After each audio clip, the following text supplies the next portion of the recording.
This is a special report from True Crime Today and the Hidden Killers podcast. Ladies and gentlemen, those of you using the notepads, I'll give you a moment to get the notepads back out.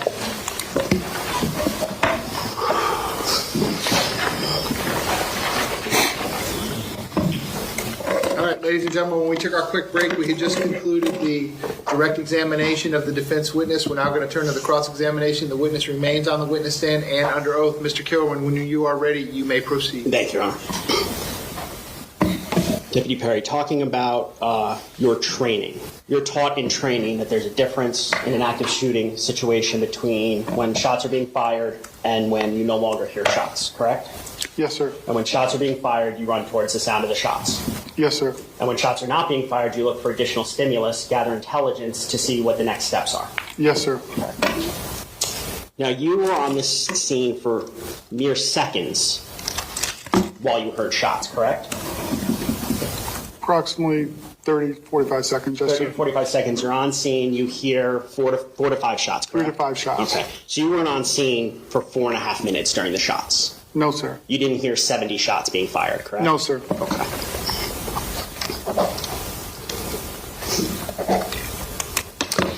I'm going to show you what's in evidence as State's 1, Your Honor. This can be shown.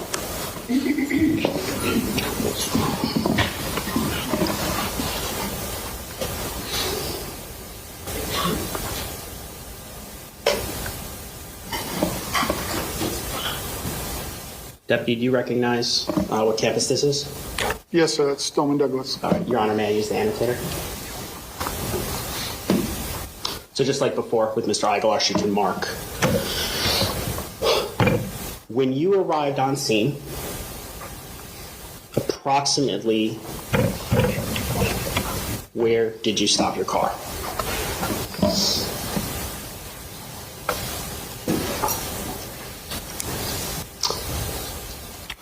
Erase. How do I erase? I got it for you. Go. I was on Holmberg Road, and the left-hand turn signal to turn into the parking lot. Just go up a little bit with my fingers. I got a fat finger. So this, I'm going to mark it. On the left-hand. Left-hand turn. Yes. Okay. Yes, right there. Yes, sir. You stopped your car there. Yes, sir. That's when you hear the 4 to 5 shots. No, not until I got down towards the gate. You see? You can draw to where the gate is. Right here. That's the gate that was locked. Okay. So when you get to the gate, that's when you hear the 4 to 5 shots. Yes, sir. Coming from the south, but you don't know exactly where to the south. Well, I wouldn't just say the south. It could have been. Can I? Well, show me. That could have been.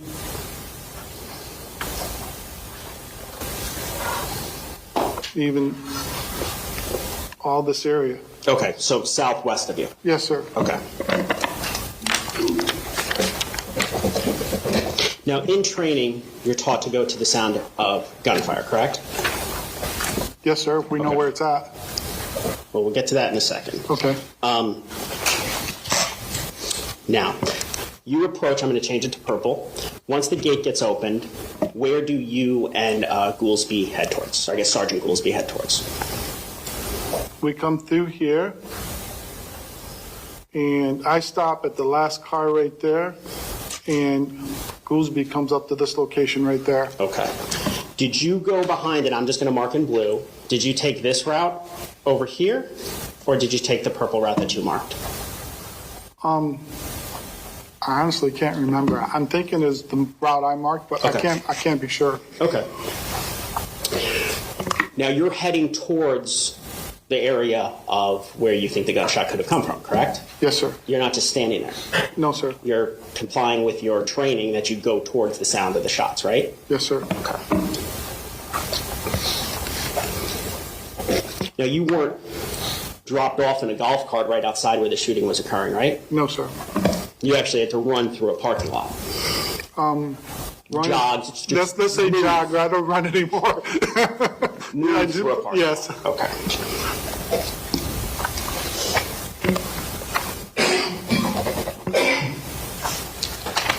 Now, you spoke about you don't wear a bulletproof vest. Yes, sir. And are you wearing one today? Yes, sir. Okay. Just talking about 2018. You could sign a waiver. Yes, sir. And that's the only way, as a BSO deputy, you are authorized to not wear a vest? Yes, sir. Okay. And you said on direct, it's a risk willing to take. Yes, sir. So if a school shooting should happen at Park Trails Elementary, that's a risk you were willing to take not wearing the vest? Yes, sir. Okay.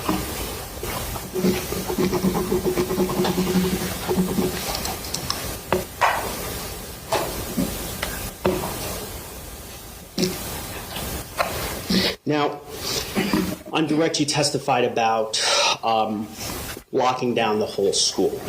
In training, if you hear shots fired, that's the priority, right? To seek out the sounds? Yes, sir. Locking down is secondary. Secondary. It's a secondary item. Yes, okay. sir.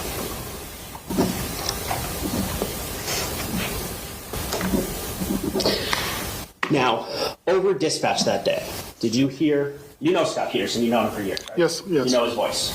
Yes, sir. Over dispatch that day, how many times did you hear Mr. Peterson say 1200 building? I don't know if I ever heard him say the 1200 building. Did you hear his voice over dispatch? Yes, I did. How many times? You can estimate for me. How many times do you think you heard his voice over dispatch? Well, I heard it when he initially put the call out, and then I heard it when he asked me if I knew where the shooter was at. Okay. Those are the two times that I can distinctly remember his voice. So basically, in the beginning, while the shooting first starts, yes. And then well after the shooting? Well, I guess not well after. I mean, what do you mean by well after? After the shooting had stopped for at least a minute or 2 minutes? Or maybe 30 seconds at best. 30 seconds, okay.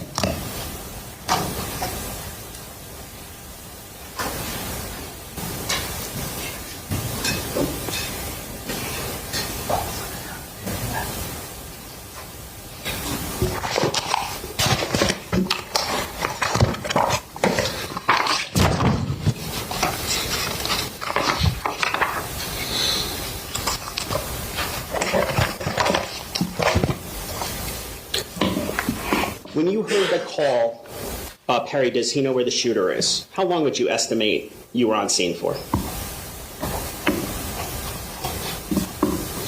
Minute to a minute and a half, I'd say. So 3 minutes doesn't sound right to you? It's hard to estimate under that type of stress, sir. Understood. I'm guessing at this point. I really don't know. Okay. If it was said 3 minutes later, does that sound preposterous, or could it be? It could be. I really don't know. Okay. Now, that day, you also called out dispatch. You used your radio, correct? Yes, sir. Juliet, you're 17 Juliet 4? Yes, sir. And you reported responding? Yes, sir. And you were doing that on your way as you were driving? I actually tried to say I was responding at my school, but I could not actually get on the radio till I was halfway to the school to let them know I was responding. Okay. Because I was having difficulties the whole time. But you were able to get through that you were responding? Eventually, yes, sir. Okay. And do you recall saying something to the effect of Holmberg is shut down? We're by the 900 building or 1300 building. We've got shots fired. I'm trying to get the fence opened. Yes, sir. Okay. Do you also recall saying parents said there's a child down, have fire rescue staged in the area until we make contact? Yes, sir. That was Sergeant Heinrich. So Sergeant Heinrich, you called him a parent. Yes, sir. Earlier you said you know him. I do. But you said parent. Yes, sir. Why? Because he's dressed in athletic clothes, shorts, T-shirts, and he has a student. He's not dressed in police clothes. So I actually thought he had his own son with him. I actually thought that was his own son he had with him. But someone coming in, if I say off duty, they're going to think somebody possibly in uniform. So I called him a parent because he is a parent because he has a child at that school. Okay. So is your testimony today that you and Jeff Heinrich personally know each other? No, we don't personally know each other. I know who he is, and he knows who I am. You sure he knows who you are? He's talked to me many times when I've done that detail at the football game. I would hope he knows who I am. The detail at the football game, how many years? I did that detail for about 12 years. 12 years. Did you work that with Mr. Peterson? I've worked some with Mr. Peterson and the deputy before him, yes. Okay. Are you friends with Mr. Peterson? Yes, I am. How long have you guys been friends? Probably since he started working at the high school. Socialized together? No. We have done a couple things together, but I don't really socialize with him. What do you mean, couple things? We've gone on 2 motorcycle trips. Okay. And I helped him pack up his house when he moved, and I also, with another friend, delivered his motorcycle to his current residence where he's at. Okay. And now you were asked on direct that you didn't run right into the 1200 building, and you said because you had no idea where the shots were coming from. Correct? Correct. Okay. In training, you're taught to seek out to gather intelligence. Correct? Yes, sir. And that's why you ran down the purple track, correct? Yes, sir. Stopped at that car. Yes, correct? sir. Brueski's down in the corner of the 1300 building Yes, in sir. the northeast corner. You can see Aaron Feist outside, you said, right? Yes, sir. You saw bullet holes in the 1300 building, you said. Yes, sir. You saw Coral Springs running into that building. The bullet holes in the 1200 building. Yeah, 1200. Okay. Yes, sir.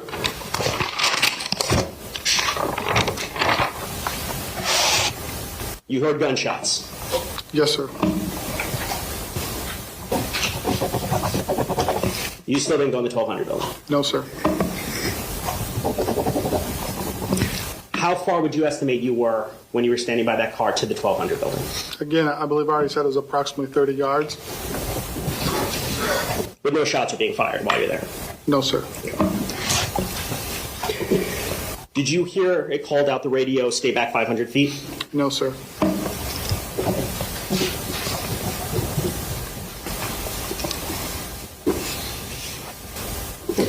You testified that you thought that the shooting was to the west. You circled it actually in the green area, correct? Yes, sir. But you went over just north of the 1300 building, right? Where the trail ends, where the track ends near the car? I was in the parking lot. Yes, sir. Okay. You didn't seek out, you didn't go to the football field or the baseball field or the tennis courts, correct? No, sir.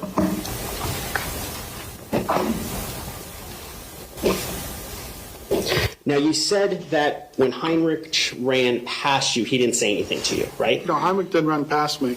Heinrich was in the parking lot. Can I put a little mark? Yeah, absolutely. I'll clear this. Hold on. It'll make it clear. Hold on. And this is just a general area? And that's fine. Okay, there you go. Heinrich was kind of like in this area between the cars. Okay. And he was going past you with an injured student. No, he was in between the cars hiding. And he popped up and identified himself. So he wasn't running north down to the fence? No. Okay. He was in between 2 cars stationary. Did he have a student with him? Yes. Okay. And what was he doing with the student? They were stationary, and I told him, as Goolsby and I started coming into into here, I told him to get down because the shots were fired. The student that he was with, did you see the injury that he suffered? No, sir. So you didn't see that his foot was almost blown off? No, sir. And but your testimony is he was with a student and he was just standing in between. He was in between. He was when we first got to the fence. I didn't see him, but he popped up and identified himself. I said, "I'm an off-duty course officer," and I know who he was because again, his wife worked at the school, and I used to see him at the football games when I do details there. Now, in training for BSO, you're taught that if someone is shot, that you have to provide treatment to them, correct? Yes, sir. Providing treatment wouldn't just be standing behind a car, though, hiding, right? Are you referring to me or him? In general. I have no clue what he was doing. I was going towards the shot because that's what I'm trained to do. In that situation, we have to run past kids to go find the shooter. Now, on direct, you were asked, Heinrich, that he didn't relay any information to you. No. Did you ask him? I didn't have time because I was trying to communicate on the radio. Say, listen, I've got to let communication know we have an injured person here. And by the time I was able to actually get on communication, Sergeant Goolsby got the gate open and we started progressing into the school. So at that point, I just ran past him with the goal of trying to go locate the shooter. So it was more important for you to queue up your radio than to gather real-time intelligence from Heinrich, who you knew to be an officer? He wasn't giving me any information. Did you ask for it? No, I did not.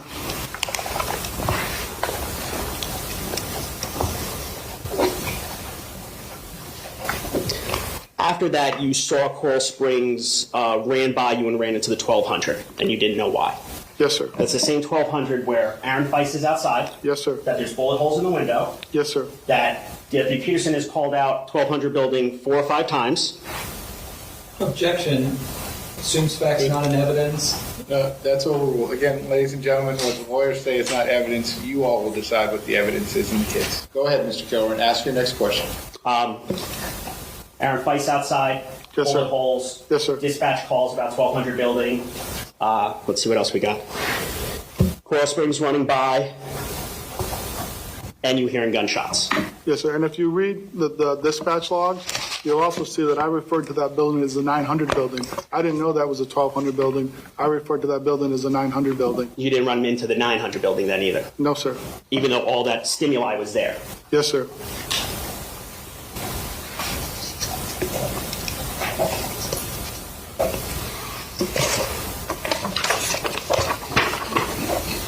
At 2:23, you're saying you did not hear over dispatch shots fired 1200. I don't recall hearing that. No, sir. Okay. And at 2:24:13, you did not hear we're talking about the 1200 building. I cannot recall saying I heard that. No, sir. And at 2:25:19, Deputy Peterson, we're talking about the 1200 building. You're saying you didn't hear that either. No, sir. I can't recall hearing that. Okay. And at 2:25:58, you didn't hear by inside the 1200 building. I can't recall hearing that too. I remember here in Holmberg Road.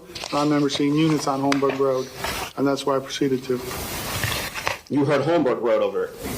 I heard again. I'm having problems with my radio. Even at my school, where I normally am on a good day, the radio doesn't function properly. Okay, and I'm trying to key up to let them know I'm 51. And what happens when you're trying to key up, you're stepping on people, and you're not hearing what's coming across while you're trying to transmit. Okay. The first call you heard was the shots. We have shots fired. Be advised, we have possible, could be firecrackers. I think we have shots fired, possible shots fired, 1200 building. I heard not all of it, but I heard part of it, yes. And then you testified earlier that the only other one you heard was Perry. Does he know where the shooter is? I heard that. I heard bits and pieces of other things. Oh, now you heard bits and pieces of it. No, I heard Marchese saying we have a student caught in the fence. What else did I hear? I heard Kratz saying that shots fired by the football field, kids are running westbound. I wasn't getting a lot of communication on my radio. But you heard football field. Yes, I did. You just didn't hear any of Deputy Peterson saying 1200 building. I don't recall him saying the 1200 building, no, sir. Those are the only two that you recall from Deputy Peterson. Yes, sir. So you don't hear 22414, we're talking about the 1200 building. It's going to be the building off Holmberg Road. I heard Holmberg Road. Again, I told you I was hearing bits and pieces of things. Okay.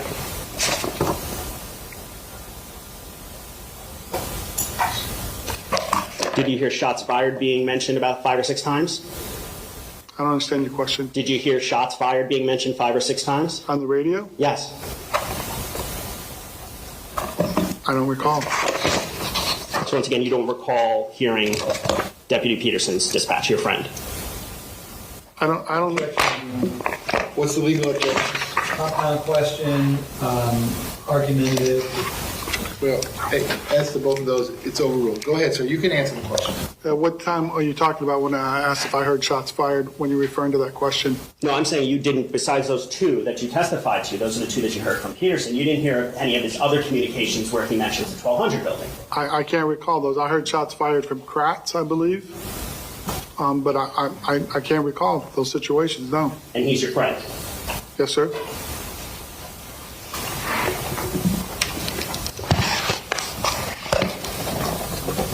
Now, you talked about it's important for the radios. When you're with Goolsby, coming down with him, heading south, you guys are communicating, right? No. You're not? No, he didn't. At a point, he didn't even know I was behind him at one point. He went in, and I went in right behind him. And so he's running probably 10 yards ahead of me. And as he's moving, I'm moving. So he's almost physically communicating with you by you following him. You're seeing where he's running, so you're following him. If you want to call it that. Because yeah. you can physically communicate. You can give hand signals. We weren't giving hand signals. He ran in and I ran after him because I was his backup. But you could give hand signals. He would have to look at me for me to give him hand signals. Just Yeah, in general. I suppose so. Okay. When you're at the car with Captain Jordan, you're communicating with her? I was talking with her shortly. Yes. Okay, so you were able to communicate even without the radios with her? Yes, because she was like right here. Understood. I could touch her. Okay. And this is, you said you were in that position about 30 minutes? 30, 35 minutes. I'm guessing. Okay, that's fine. I'm guessing. Captain Jordan arrives at what time? How long were you in that position when Captain Jordan arrived? Again, this is a guess. I'm going to say maybe 10 minutes. And during those 10 minutes, or during the time that she's there, no shots fired? No, sir.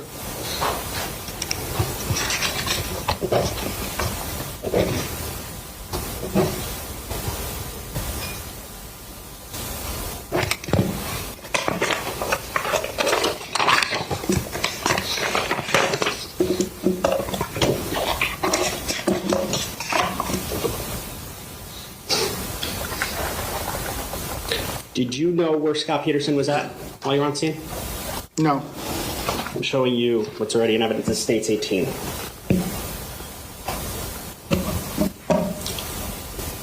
You didn't know that he was in that hallway area right there? No, sir.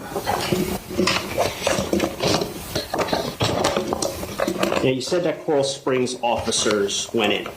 Yes, sir. BSO also went in, right? Eventually, yes, sir.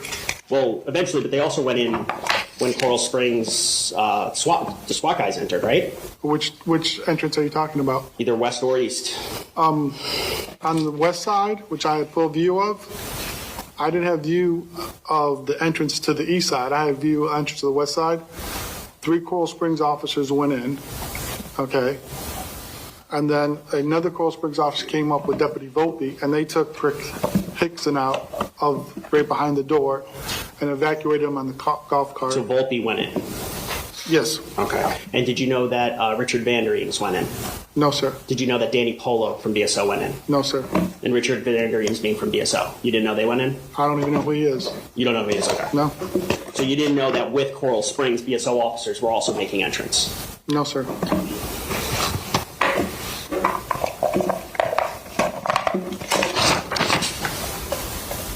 Now this, what's now in his defense for, this photograph that was shown to you, the positioning. What time did you get positioned behind the car, approximately? Right after we made entry into the gate, when you have the dispatch log say we're going between building 900 and 1300. Okay. That's where I ended up right there.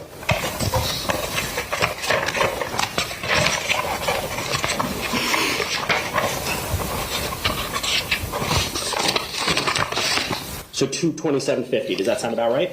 Is that what dispatch says? I announced it on the radio. Okay. Yes.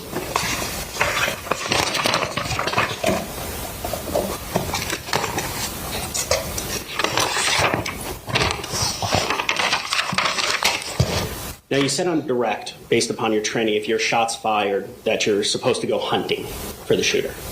Do you recall saying that? I don't know if I use the word hunting. I don't recall. You don't recall hunting? No, I mean, Okay. you want to go find the shooter. I don't know if I use. I don't think I've used the word hunting. Okay. But training says you go after that shooter. You go try to locate that shooter. Absolutely.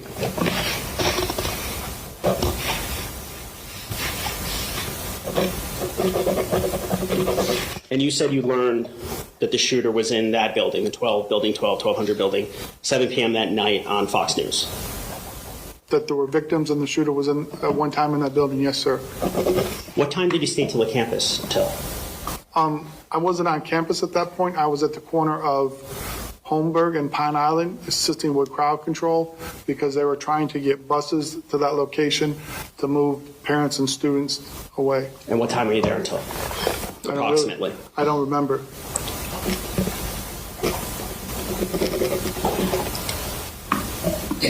Now, from this fixed position that we're looking at, Yes, sir. what other real-time information did you gather from standing there and scanning the area? I wasn't getting any real-time information at that position. You could have moved forward, though, to get real-time information, right? Well, when you're looking at this position, you're not seeing the large area to the west of me, okay? So I could have moved forward, but if I go to the west, no one's checked that area.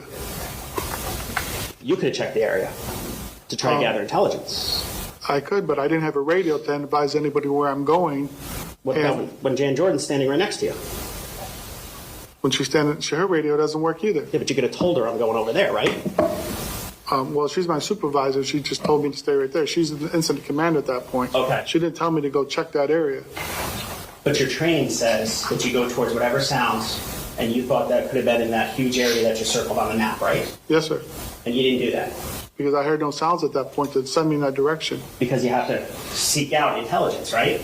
And I also have to listen to my superior and that crime scene. Okay, so you didn't move because the superior told you not to. No, I didn't say that. But she never told me. You asked me why I didn't go there. I was never directed to go there.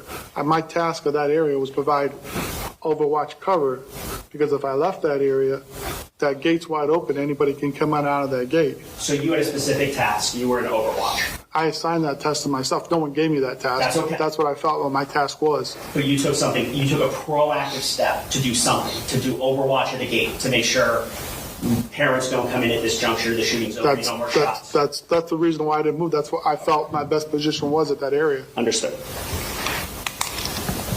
But that was something proactive that you were doing. Well, everyone should be doing a task on a scene. Everyone should be doing a task on the scene. That's in training, right? Yes, sir. In training, are you ever taught to stay in the same position for 48 minutes?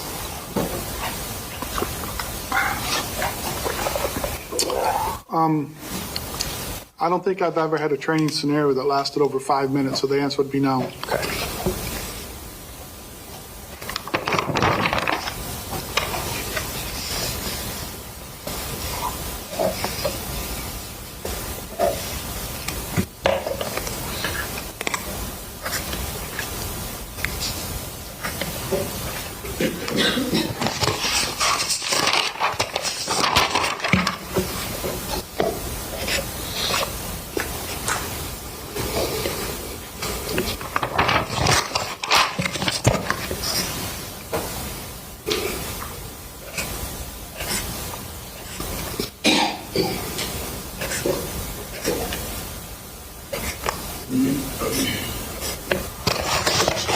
Now you said Captain Jordan couldn't use the radio either, correct? Correct.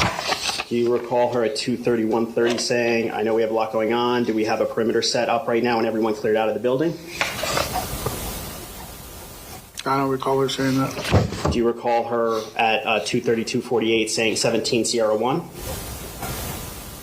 Maybe. And do you recall at 2:33:04 her saying 17 Sierra 1, I want to make sure we have a perimeter set up? Possibly. Or at 2:34:40 have them set up on the south side of the sawgrass and they can come from the south? Again, I wasn't getting all those transmissions. But the dispatch records would show what was Yes, said. absolutely.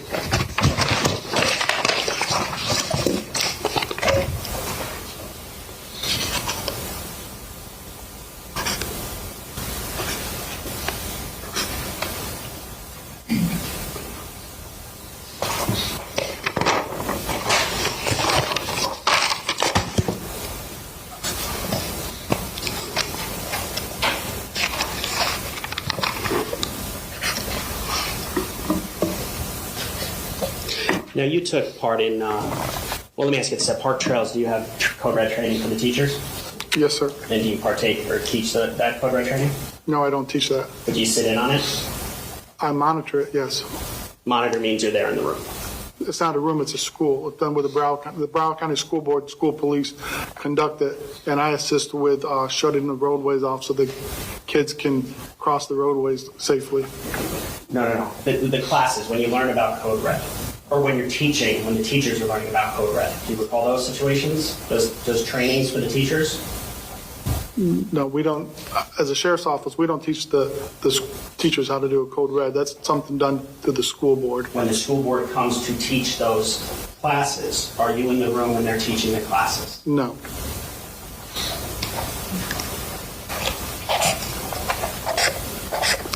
And during a Code Red drill, what is your responsibility?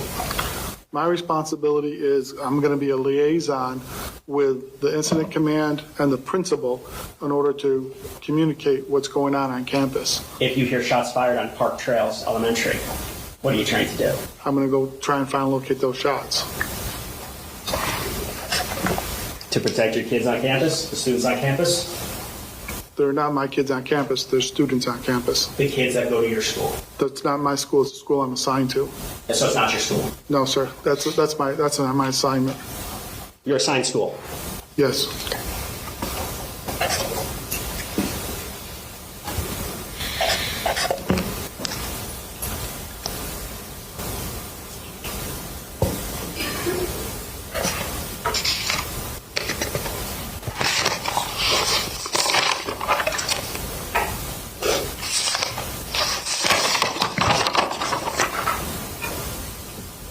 One moment, Your Honor.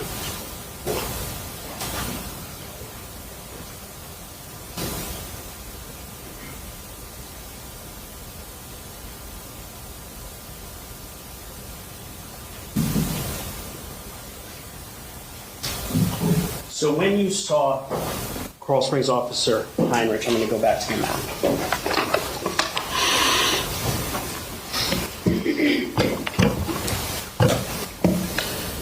I'm going to zoom in as close as I can to the area that we were talking about. So once you enter the gate here, you speak. Up here. I'm sorry. You do it for me. You do it, sorry. The gate's up there. And where approximately, what row of cars were you in when you saw Jeff Heinrich and the kid? I was outside the gate. I wasn't. Goolsby was trying to unlock the gate when he popped up and identified himself. And approximately where were you? I was. I'm sorry. I apologize. Where approximately was Officer Heinrich? Sorry. Again, this is an estimated guess because I'm looking at an aerial view and looking straight is a whole different view. But I'm going to guess he was in an area over here. Okay. Not in an area over here. No, sir.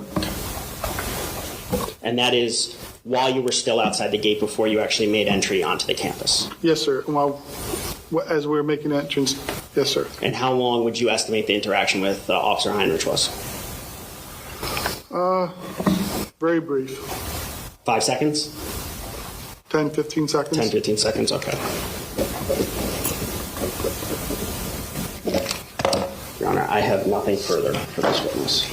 Okay, any redirect? Yes, Your Honor. Go ahead.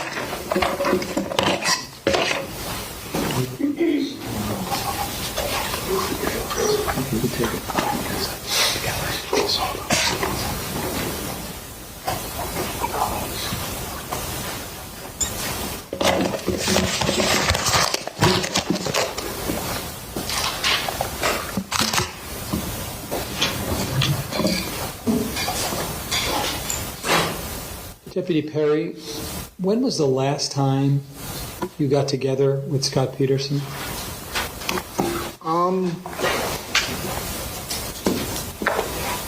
Whenever he moved out of state, How many years was that? 4.5 years ago, I delivered his motorcycle with a friend to his house at his new residence. Have you spoken to him even in the last several years? No, sir. Would you ever lie for Scot Peterson? Objection, Your Honor. Yeah, that's a stain. Let's talk about training. You had said that you never had any training scenario last longer than 5 minutes. Yes, sir. Describe the active shooter training that you received and whether that compares to the situation that you were confronted with and the other deputies were confronted with. When we do active training, it's always done in a confined building. And not only that, we've already walked through the building before we do the training.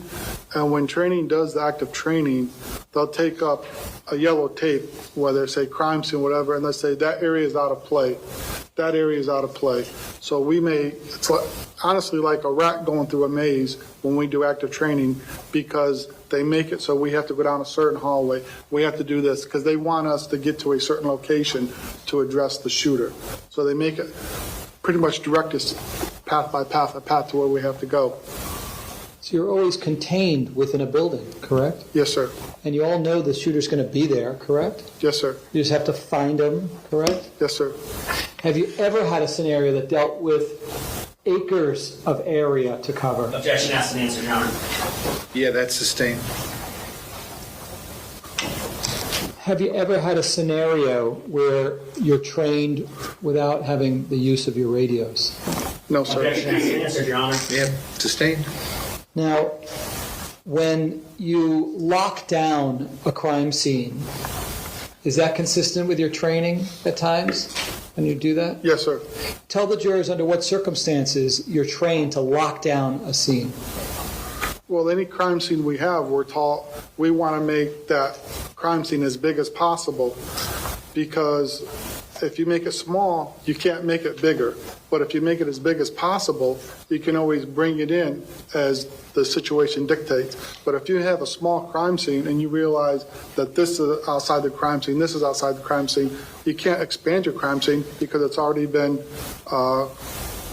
tampered with at some point.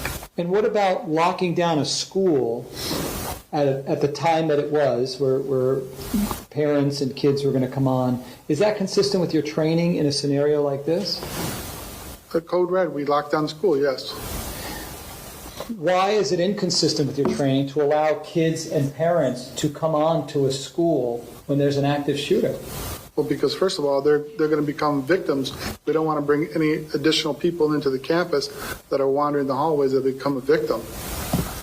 Is it consistent with your training if there's potential surveillance footage available to be viewed that might show where the shooter's at, to send someone to the surveillance room to look at that surveillance footage? Absolutely. I work at the airport now, and that whole airport is under surveillance 24/7, 7 days a week. There isn't a place you can't step in that airport without a camera finding you. And that's what we do when we have crimes at the airport. We just look at the cameras and we can see everything that goes on. Now, do you remember when the prosecutor put a photo up and he asked you to circle where it was that potentially the shots could be fired? Yes, sir. Do you remember not even circling as a possibility the 1200 building? Yes, sir. And how come you didn't circle the 1200 building? Because, like I said, I saw fights outside the building, and when I looked up, I saw rounds in the window. So I was thinking that they were shooting west, shooting east. The prosecutor also showed you this photograph.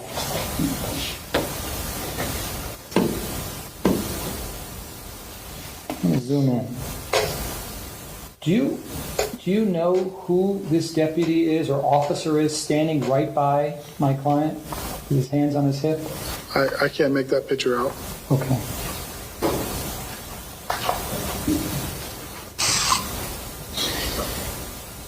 When you were asked by me how long you were in a position of cover in the parking lot with Captain Jordan, we were talking about this photograph.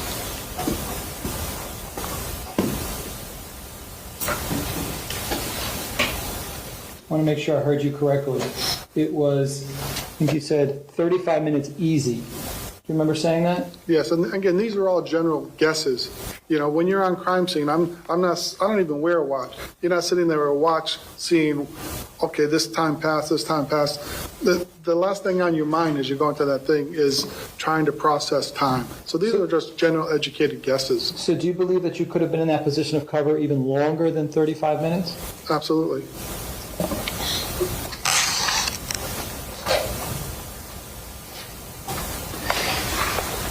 You had indicated, even on cross, that the first time you learned about shots being fired inside the 1200 building and there being kids and adults killed was on Fox News, correct? Yes, sir. Where physically were you when you were watching Fox News and saw that information for the first time? I was at the corner of Holmberg and Pine Island doing crowd control with the parents and the students. And you do recall my client asking you at 2:29, Perry, does he know where the shooter is, correct? Yes, because I responded to it. Okay, so first, what were the circumstances? What was said before that would cause my client to ask that question? I don't understand your question. Speculation, Your Honor. No, it's overall, it's a speculation, but I think the witness said he didn't understand your question, sir. Ask another question. Do you know what my client meant when he's asking you, Perry, does he know where the shooter is? He. Who is he referring to as he? Do you, if you know? Yeah, that's sustained. You can't ask him what someone else thought. Go ahead, sir. Well, ask another question. What was happening right before my client asked, Perry, does he know where the shooter is at 2:29? Do you recall? We're trying to enter the campus. Okay. And when you hear my client saying, Perry, does he know where the shooter is? What in real time did you understand that to mean? I think he's asking me a question, asking me if I know where the shooter is. Okay. And what did that mean to you? That means that I'm trying to relay real-time information, but unfortunately I didn't know where the shooter was. Okay. One final question. Even though you saw bullet holes and Feist down and Coral Springs running in and students running out and all the real-time intelligence that you had, do you still feel like you did everything you could at the level of your awareness as best as you could? Yeah, that's sustained. Even with all that intelligence, you still didn't go into the 1200 building, correct? No, sir. And based upon what you had, did you believe that you had enough to place you on notice that there was a shooter inside that building? No, sir. Okay, thank you, sir. I wish you the very best, and thank you for your service. Based on that, you recross.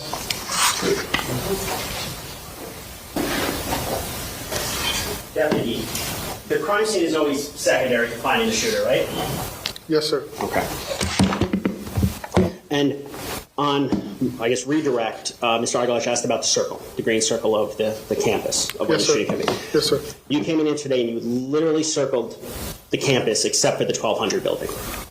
No, I think I only circled like the west half of it. I didn't circle the east part of it because there's a courtyard there and all those classes east.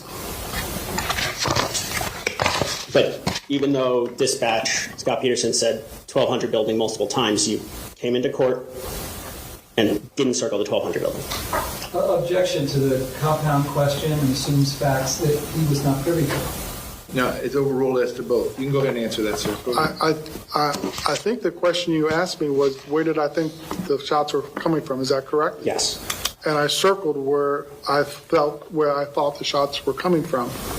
And even though outside the 1200 building you saw Feist, you saw the bullet holes, you Yes. saw Coral Springs running in, Yes. dispatch said 1200, you still didn't circle the 1200 building. No, sir. Now, you testified on redirect that the training at most is 5 minutes. A lot of times, yes, sir. A lot of times. Yes, sometimes it's shorter. And sometimes it's 15 minutes, right? A training scenario? Yes. I don't think I've ever been in a 15-minute training scenario, no, sir. Okay, so you've never had a 15-minute training scenario for active shooting, 10 to 15 minutes. I can't recall anything that fast, no, sir, that long.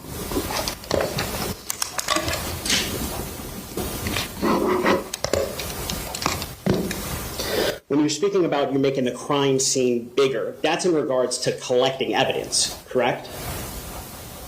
You want to make the crime scene bigger Correct. so that evidence of the crime scene people can come in and collect the evidence. Correct. Now, on redirect, you were asked about keeping the parents out. The priority is to get the shooter, though, correct? Yes, sir. Every trigger pull you're trained could be another dead person, correct? Yes, sir. And you're trained that you need to stop bleeding immediately, correct, to save people's lives? We need to stop the shooting immediately. Then you also need to stop the bleeding. Yes, sir.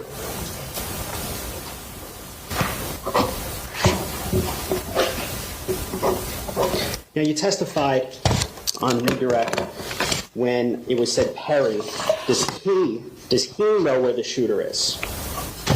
You presumed when he said, does he know, that he was talking to you? I don't know, but I answered it. I presumed when he said Perry, that's me. And when he says he knows where the shooter is, I presume he's talking to me, and I answered. Now, this is immediately, do you recall that this is immediately after Deputy Marchese says 17 Juliet 5, I have a gunshot victim. He's by the entrance of West Glades on the west side of the school.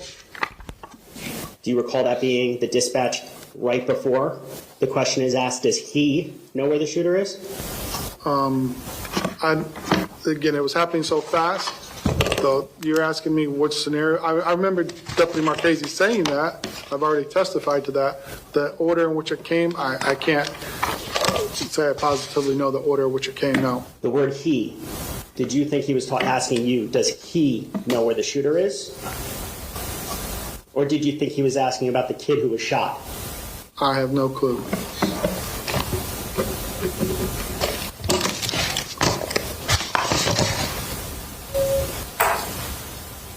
I have nothing further, Your Honor. Okay, is the witness excused? Yes, he is. All right, sir, you may step down. Thank you very much. While he's doing that, can I do a quick sidebar with the lawyer, please?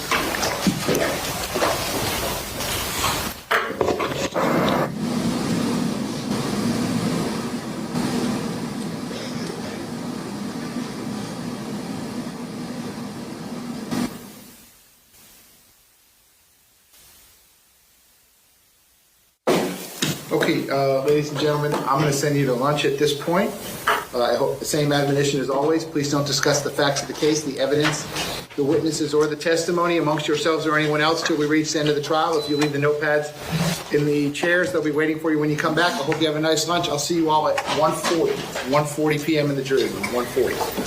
Have a good lunch.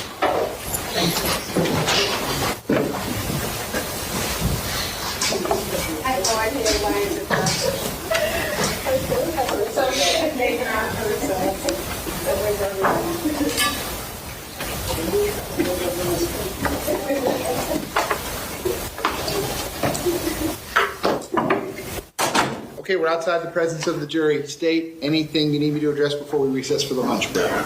Defense, anything else? No, Your Honor, thank you. Okay, so we'll be back. Let's just call it 1:45. At that point, I'll address the issue with the witness that the defense is trying to get on Zoom, and we'll figure out the schedule going forward then. I hope you all have a good lunch. I'll see you at 1:45.